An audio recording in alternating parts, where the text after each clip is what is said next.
Alors qu'il fait encore très chaud chez nous, l'automne va vraiment arriver. Et là, c'est vraiment pour nous, pour nos équipes, la période où tout s'accélère, où les préparatifs doivent être terminés rapidement.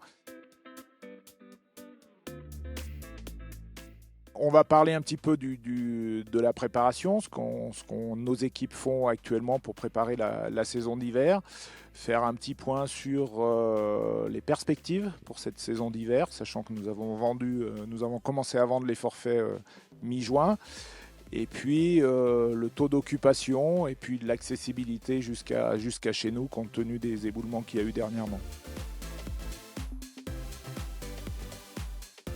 Alors là, il y a eu énormément de travail de nos équipes de maintenance durant l'été pour vérifier que tout était bien conforme, que tout était bien en place sur les remontées mécaniques. Ensuite, au niveau des pistes, des équipes ont tout ce qui est révision des enneigeurs. On travaille sur l'enherbement des pistes avec nos amis agriculteurs et on se prépare aux premières neiges début novembre.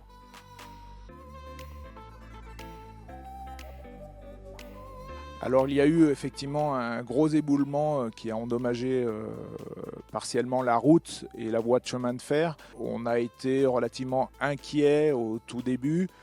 On l'est beaucoup moins maintenant puisque la route principale, c'est-à-dire l'autoroute, a réouvert. On a toujours une variante par le petit village de Saint-André qui est accessible. Et quant au train, il y a eu de nombreuses réunions et on a été rassurés puisque la SNCF et la région Auvergne-Rhône-Alpes notamment a mis en place quelque chose qui est tout à fait satisfaisant, c'est-à-dire que nos clients pourront venir en train, monter dans une navette pour rejoindre nos stations avec finalement très peu de différence. Avant, le train arrivait à Modane et ensuite les gens montaient dans un bus. Maintenant, ils vont arriver à Saint-Michel, c'est simplement à 10 minutes, ils vont monter dans un bus. Donc on est rassurés de ce côté-là. Alors au niveau du recrutement du personnel, donc on a vu une grosse différence juste après le Covid. On reçoit beaucoup de CV. Alors une différence quand même, c'est que les ressources humaines sont plus difficiles à cerner. À titre d'exemple, on fait des entretiens, on se met d'accord pour une embauche et on a de plus en plus fréquemment des gens qui finalement nous rappellent et nous disent ah ben non finalement je ne viendrai pas chez vous. Donc ça c'est quelque chose vraiment un paramètre à prendre en compte et on fait un petit peu du surbooking par rapport à ça. Là où nous avons besoin de 182 employés, eh bien, on part plutôt sur une jauge à 185 parce qu'on sait qu'on risque d'en perdre quelques-uns. Mais en tous les cas, ça va beaucoup mieux, d'autant que nous avons investi et retapé 8 appartements l'année passée.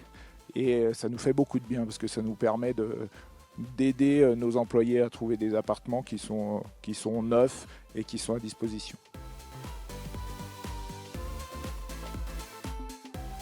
Il y en a une dont nous sommes fiers et d'autant qu'elle marche très bien, c'est qu'on a proposé à nos clients, alors qu'ils ont déjà la possibilité à Valseny d'acheter des forfaits en tarification dynamique depuis mi-juin. On vend des forfaits. On a ajouté une garantie météo. Ça donne la possibilité à nos clients qui achètent avec une grande anticipation les forfaits de souscrire une garantie météo qui, au-delà de 3 heures de précipitation le jour de validité du forfait, lui donnera à la fois la possibilité de profiter de ce forfait, mais également d'être remboursé de celui-ci. Et actuellement, la saison d'hiver se présente bien puisqu'on est plutôt en avance par rapport à la saison dernière qui était déjà une très bonne année.